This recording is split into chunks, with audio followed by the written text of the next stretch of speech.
The delivery of 5 red roses became a sinister signature in the mysterious disappearances of 2 young Atlanta, Georgia women in 1965 and 1967. Only one victim was found with a tragic outcome, but the perpetrators were never tracked down. On October 14, 1965, Mary Shotwell Little did some shopping for a planned dinner party, then met a friend for a meal.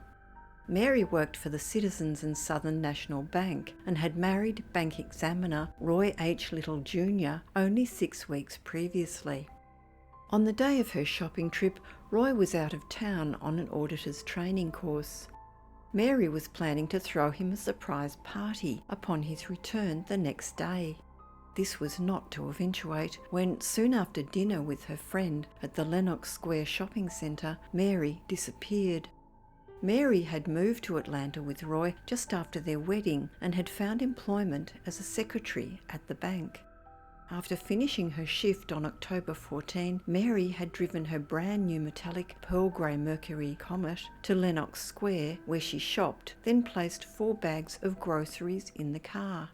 During dinner with her co-worker, she appeared in good spirits and happy with her new married life. At about 8 p.m, the two finished their meal and Mary walked across the parking lot towards her car. The following morning, Mary did not show up at work. The bank supervisor questioned the co-worker she had seen the previous evening, who told her boss where Mary's car had been parked and that she had observed Mary walking back to it after dinner. Police were notified and visited the shopping centre, where they found the Mercury Comet still parked there. However, there was a coating of red dust on the car's exterior, and the 4 bags of groceries, cola bottles and a packet of Kent cigarettes, Mary's brand, were still inside the car. Strangely, there was also underwear, including 1 single stocking, in the car. Most garments were neatly folded and placed on the console between the front bucket seats. Concerningly, the stocking appeared to have a knife cut in it, and the car seats were stained with blood. Finding the car's engine cold and the ignition key missing, police theorised that it may have been driven during the night for no further than 40 miles. A traffic officer confirmed that the vehicle had not been in the car lot at 6 a.m. that morning. It was 22 spaces away from where Mary had originally parked it. Every available police officer was assigned to the case, with the woods near the shopping centre subjected to an exhaustive search. By Saturday, hundreds of Army reservists and volunteers had joined in the search, scouring forested areas and creeks within a 20-mile radius of the scene. A fleet of privately owned aircraft was employed to fly over Atlanta in search of the missing woman. 5 days later, a Georgia State Forensic Laboratory reported that the blood found in the car was consistent with Mary's blood type. Investigators quizzed Mary's friends, one of whom revealed that Mary had voiced a fear of being alone at home and also in her car several days before her disappearance. Authorities also uncovered that Mary had received flowers from a so-called secret admirer some days before vanishing. According to her co-workers, the bouquet of 5 red roses had visibly upset Mary, who had thrown them in the trash.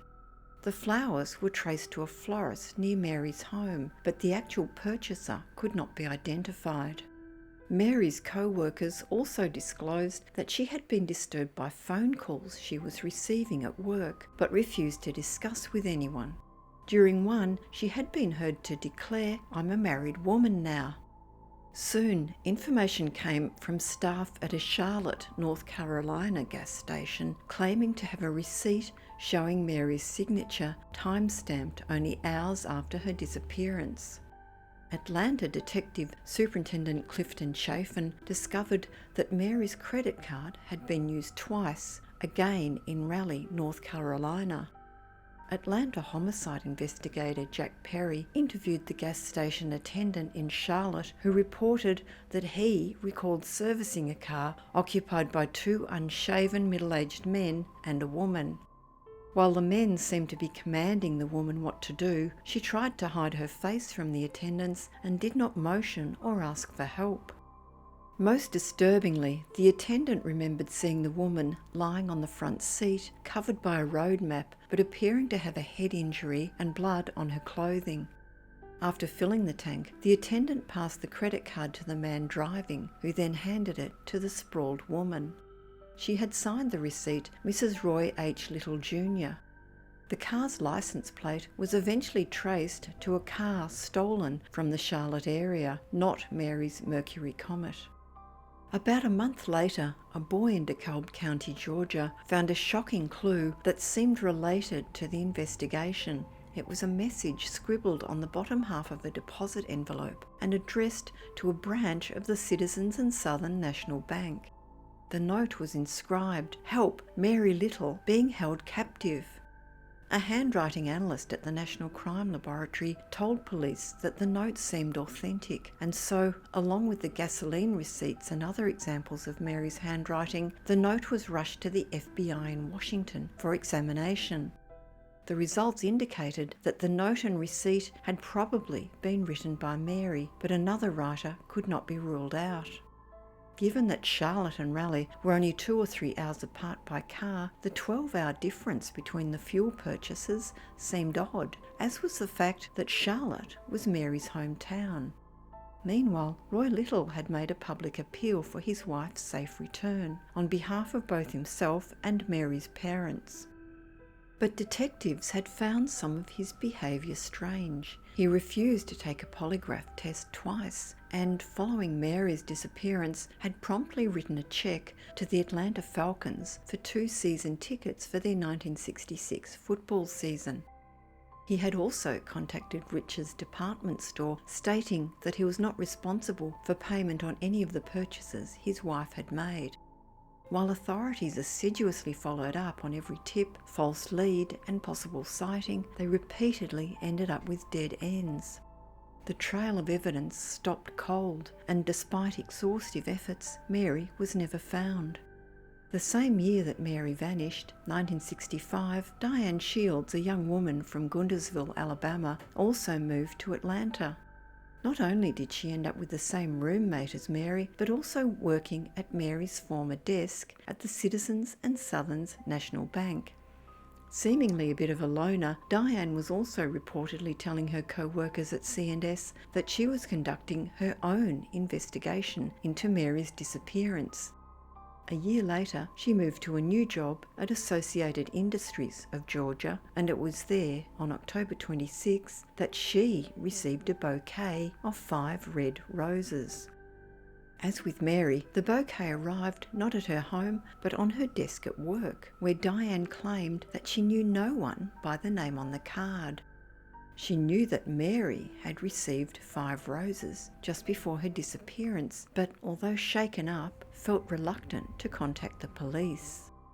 Eventually, she did just that, and the police managed to track the sender down, a man who was a former C&S employee who had been sacked due to inappropriate remarks he had made to female staff at the bank.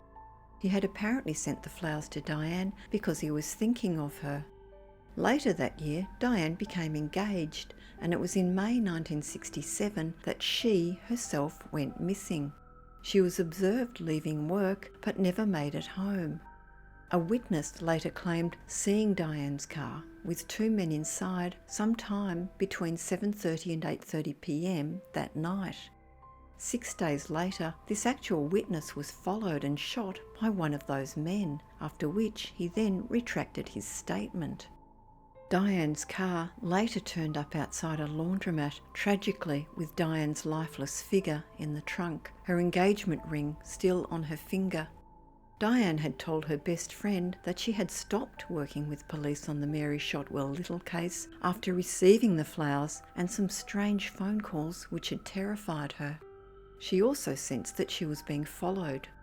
Although these events occurred over 50 years ago, many people still believe that there is a connection between Mary's disappearance and Diane's homicide.